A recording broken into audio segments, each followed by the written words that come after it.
জীবন শিক্ষার এভরি মোমেন্টে সবাইকে স্বাগত। আজকে আমি এসেছি চিকেন বিরিয়ানির রেসিপি নিয়ে।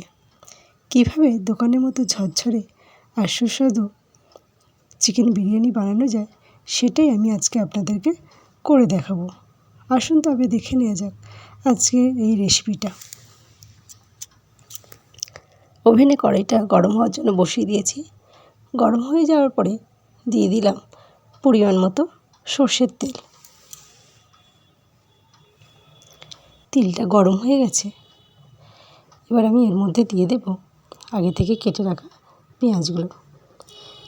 পেঁয়াজটা আমি আগে থেকে কেটে লবণ মাখিয়ে রেখেছিলাম পেঁয়াজের মধ্যে যে জলটা আছে বের করে নেওয়ার জন্য। পেঁয়াজের জলটা বের করে নিলে বেরেস্তাটা করতে সময় লাগবে না, একটু তাড়াতাড়ি হয়ে যাবে। তার জন্য আমি জলটা বের করে দিলাম। এবার আমি এইভাবে বেরেস্তাটাকে তৈরি করে নেব।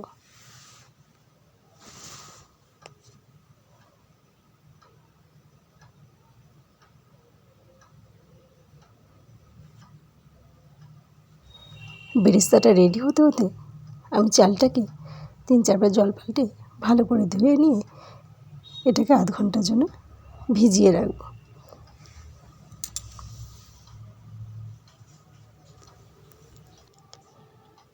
চালটা মোটামুটি ধোয়া হয়েছে। এবার আমি এটাকে জলটা ফেলে দিয়ে একটু জল দিয়ে কিছুক্ষণ ভিজিয়ে রেখে দেব।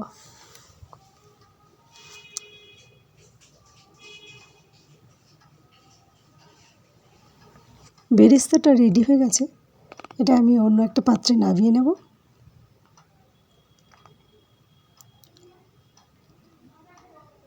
সবটা নামানো হয়ে গেছে। কড়াইতে যে তেলটা আছে সেই তেলের মধ্যে আমি আলুগুলো ভালো করে ভেজে নেব।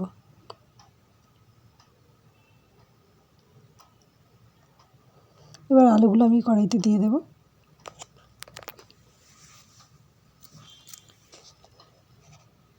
দিয়ে সামান্য একটু লবণ দিয়ে দেব।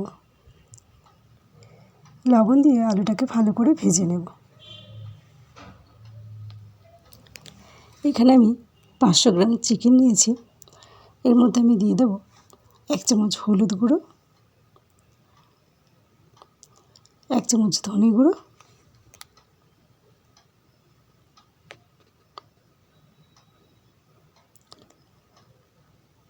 আর দিয়ে দেব 1 চামচ শুকনো লঙ্কার গুঁড়ো।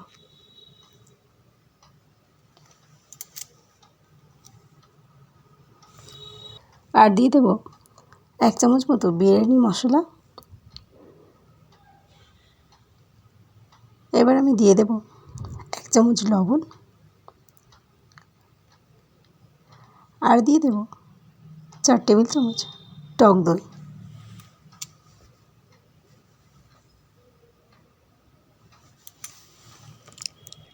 এখানে আমি দিয়ে দিলাম 1 চামচ আদার পেস্ট আর 1 চামচ রসুনের পেস্ট, আর দিয়ে দেব কিছুটা বেরেস্তা।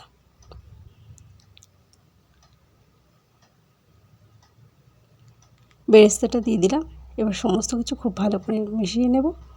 নিয়ে এটাকে আধ ঘন্টা মতো রেস্টে রেখে দেব।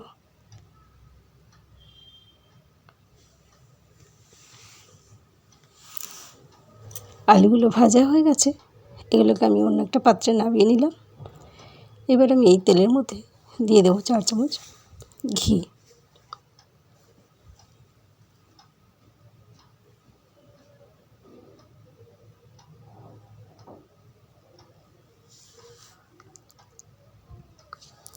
ঘিটা আমি এখানে দিয়ে দিলাম।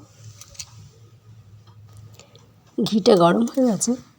এবার আমি এর মধ্যে দিয়ে দেব ম্যারিনেট করা চিকেনটা।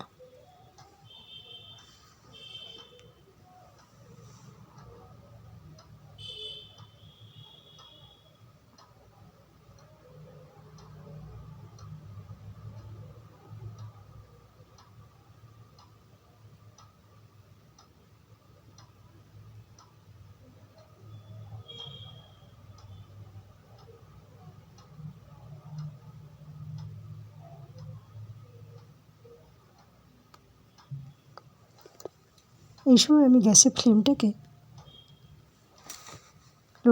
মিডিয়াম টু লো করে রাখবো। তাহলে চিকেন থেকে জলটা ছেড়ে দেবে, যে জলটা বেরোবে সেটাতেই চিকেনটা সিদ্ধ হয়ে যাবে।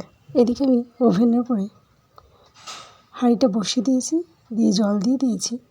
আর এই জলের মধ্যে দিয়ে দিয়েছি গোটা গরম মশলা আর একটু জয়িত্রী দিয়ে জলটাকে ফুটতে দিয়েছি।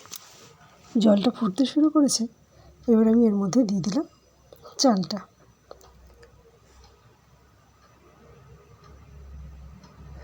চালটা দেওয়ার পরে 5-7 মিনিট ফুটিয়ে নিলেই রাইসটা রেডি হয়ে যাবে। রাইসটা ফুটতে শুরু করেছে, এর মধ্যে দিয়ে দিলাম স্বাদ অনুযায়ী লবণ, দিয়ে একটু ফুটিয়ে এটাকে নামিয়ে নেব। চিকেন থেকে জলটা ছেড়ে দিয়েছি, এর মধ্যে আমি দিয়ে দেবো আগে থেকে ভিজিয়ে রাখা আলুগুলো। আলুগুলো দিয়ে খুব ভালো করে এটাকে আমি কষিয়ে নেব, নিলে আলুও সিদ্ধ হয়ে যাবে, চিকেনটাও সিদ্ধ হয়ে যাবে।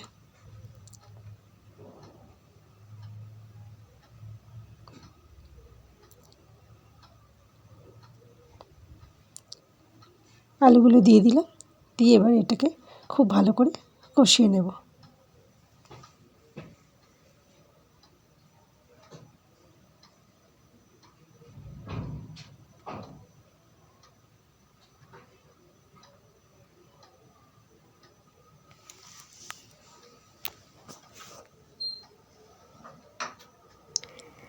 চিকেনটা আমার কষানো হয়ে গেছে, একদম কমপ্লিট হয়ে গেছে। দেখুন তেলটা ছেড়ে দিয়েছে। ওভেনে আমি একটা চাটু বসিয়ে দিয়েছি, চাটুর উপরে হাঁড়িটাকে বসিয়ে দিলাম। এবার মাংস থেকে যে তেলটা ছেড়েছিল সেই তেলটা আমি হাঁড়ির মধ্যে দিয়ে দিলাম, দিয়ে হাঁড়িটার গায়ে আমি তেলটাকে লাগিয়ে নিলাম।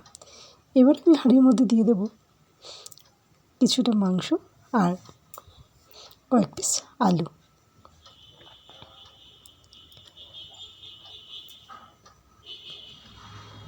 এটা দিয়ে দিলাম। এবার আমি এর উপরে দিয়ে দেবো রাইস। এটা আমার রাইসটা আমি 90% কুক করে নিয়েছি, আর 10% কুক করলে একদম কমপ্লিট হয়ে যাবে। দেখুন এর উপর আমি রাইসের একটা লেয়ার দিয়ে দিলাম।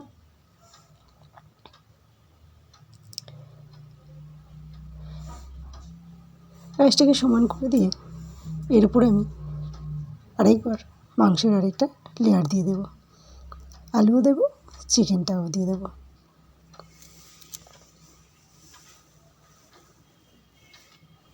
চিকেনের উপরে দিয়ে দিলাম বিরিয়ানি মশলা, এর উপরে দিয়ে দেবো রাইসের আরেকটা লেয়ার। আমার চ্যানেলে নতুন বন্ধু হয়ে থাকলে চ্যানেলটা সাবস্ক্রাইব করে নেওয়ার অনুরোধ রইল। পাশে থাকা বেল আইকনটাকে প্রেস করে দিয়ে অন করে রাখবেন, তাহলে আমার চ্যানেলে যখনই নতুন নতুন কোনো রেসিপি ছাড়বো সবার আগে আপনাদের কাছে পৌঁছে যাবে। রাইসের লেয়ারটা আমার দেওয়া হয়ে গেছে। এবার এর মধ্যে দিয়ে দেবো গোলাপ জল, আতর, কেওড়া আর কেশর ভেজানো দুধটা। এর উপরে দিয়ে দেবো আমার বিরিয়ানি মশলা আর দিয়ে দেবো বেরেস্তা।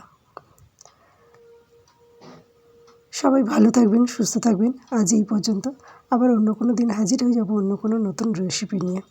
এবার এটাকে আমি চাপা দিয়ে কিছুক্ষণ গরম করে নেব, নিলে আমার পুরো 100% রাইসটা কুক হয়ে যাবে।